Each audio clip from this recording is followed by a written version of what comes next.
Hello, everybody, and welcome to a new series that I'm going to try out, mainly in the fact that I think there's content on my channel that I'd like to have that's not just highly edited gameplay and the hero pack reviews, and kind of coming up with like think pieces that are 9 or 10 minutes long is not beyond me. I used to write magic articles that were 1,500 words long every week and then every other week.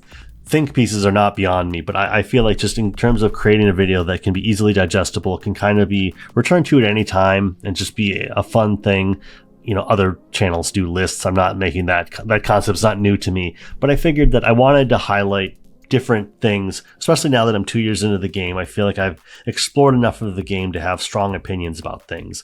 And where I wanted to start out with was the modular encounter sets, because I think that while I'm not a huge tabletop game player, mainly because I just kind of had to play everything by myself to some extent. And games like Arkham and Marvel Champions have the benefit of solo, two-handed solo, and then you can kind of just drop in with your friends once a month and just do whatever the meta game or the campaign of the week is. Kind of benefits just making those two games feel alive for me.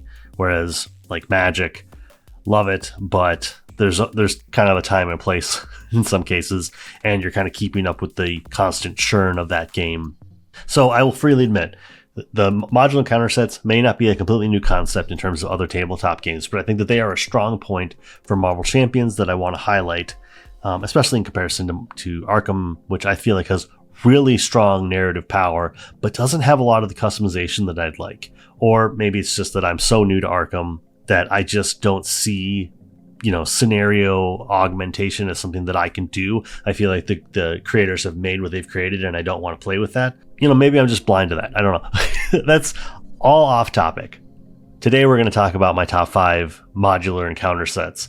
And these are not the best modular encounter sets in the game. They're my favorites. They are completely biased by my own opinions, but they are modular encounter sets that I like to include in encounters when I just want to mix it up, when I want to make it harder, when I want to play into a different perspective.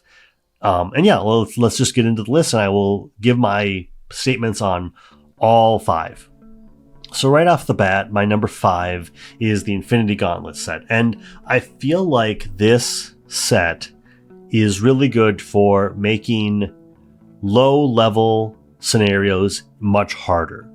And I think that's also why this sort of falls at the bottom of my top 5 list. Obviously, it is in the top 5, but it was easily the number 5 position for me because I feel like I'm not at a point where I need to make someone like Ronin extremely hard or Magneto or Hela extremely hard. I want to make like the Rhino hard. I want to make Ultron or even Dark Beast. This is a tool that can be utilized to really kind of take that gameplay and make it into something else. And I appreciate that. I appreciate that it is a modular encounter set that you could pretty much just add to anything from its base, change nothing else, just add the Infinity Gauntlet, because it doesn't change the encounter deck, but it does augment just the way that the game works in a way that I think is thematic. My only criticism of the entire kind of Infinity Gauntlet saga was that in Galaxy's Most Wanted, we got the Power Stone, but we never got a equivalent for the other stones. And so I hope that one day Fantasy Flight can find some way to give us modular encounter sets, even if they are just one-ofs that are just each of the stones. That might seem excessive, but we're talking about 5 more cards that can just be slipped into a pack and make their own thing. I would love that. But in the environment that we currently have, where we have the Infinity Gauntlet plus the stones, I appreciate what it does. And I like it as a tool to change the difficulty in what I would consider to be an extreme way. Next up, we're going to take a wild swing here, and we're going to Down to Earth, which is a scenario that I like to use when I want to make alter ego more of a factor.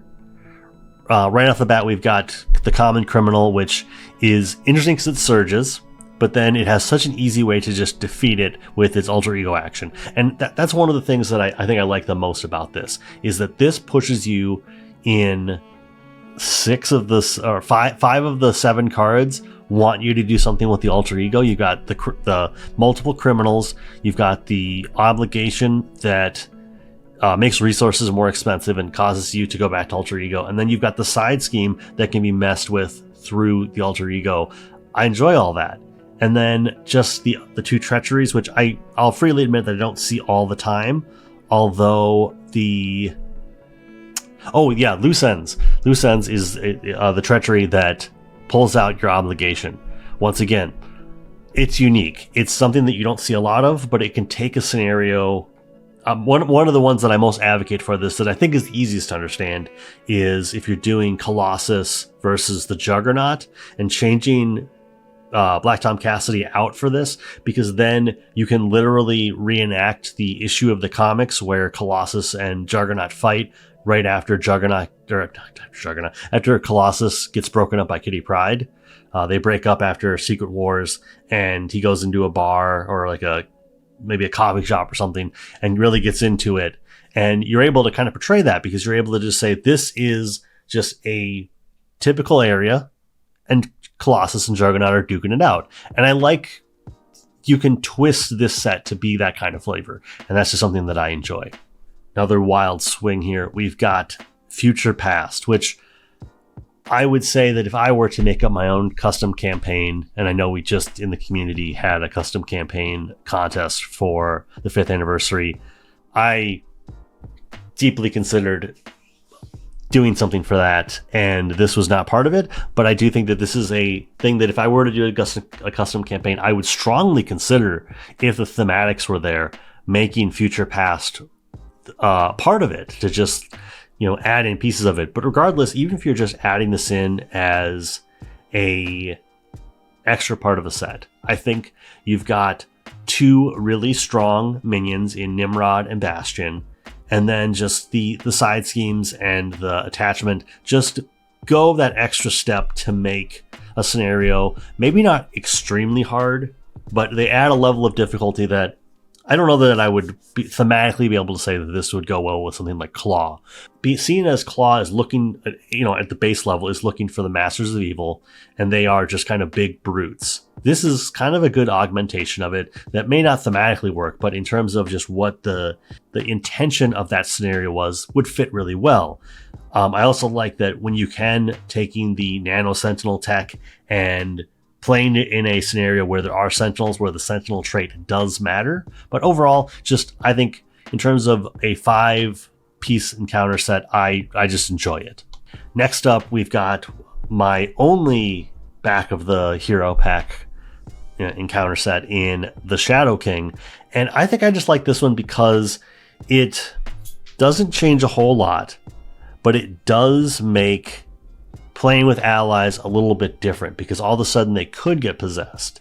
And if there's just a scenario where there's a missing piece, like we don't have an encounter pack because for some reason we don't have an encounter set that was part of the scenario because somebody just screwed up or whatever, like this is one where even just figuring out some way to fit it in there, I think this is just a really cool encounter set. And I just like the way that it plays. I like the way that it changes how you interact with minions, and I like the fact that the Shadow King doesn't go away until all controlled minions have been gotten rid of. Once again, it's deeply thematic. It came out of the Storm Pack, and I just enjoy it overall. Real quick, let's touch on some honorable mentions that I wanted to include but just didn't make the list as I was going through, but they were ones that definitely stood out to me. The Temporal Pack that comes out of Kang, where you get to have like the dinosaur and the soldiers and everything, and the Egyptian Egyptian soldiers or whatever. I think that's really cool. I know that hits the top of the list for a lot of people. Additionally, the Sinister Syndicate out of the Hood Pack just has a collection of really cool minions that, once again, in kind of the same way where you would want to adapt your game for what the intention of Claw was, there are other scenarios that they're looking for a bunch of 4 to 6 health minions that aren't necessarily going to like bog up the board, but are just going to kind of trip you up as you pull them out of the encounter set. And this is, I think, a good augmentation of that. And then last one would be, I just love the Blue Moon modular encounter set out of AOA and the Beast encounter. Being able to bring the Imperial Guard in and just portray them is so interesting. Not to mention the fact that when you're playing with this scenario, if you're playing with this, you automatically put in the blue area of the moon, which gives all minions guard. And while you may not necessarily need to worry about the special, if you're just playing it as a modular encounter set, just giving all minions guard is already going to take the game and make it a little bit more difficult. But yeah, just overall, I love the idea of just seeing the Imperial Guard. So our number one is, I feel like it's probably going to be one that most people don't even think about, but I just love running interference.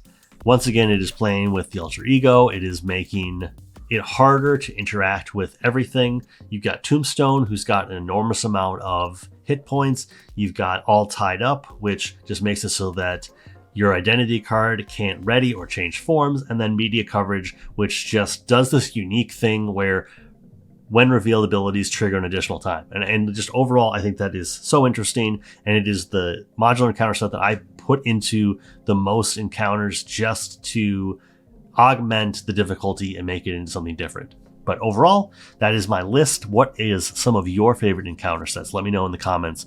Oh, additionally, I guess I should probably also say, if you have any lists you'd like to see or anything, just let me know and put that in the comments as well. And until next time, when we do another list, I'll see you later.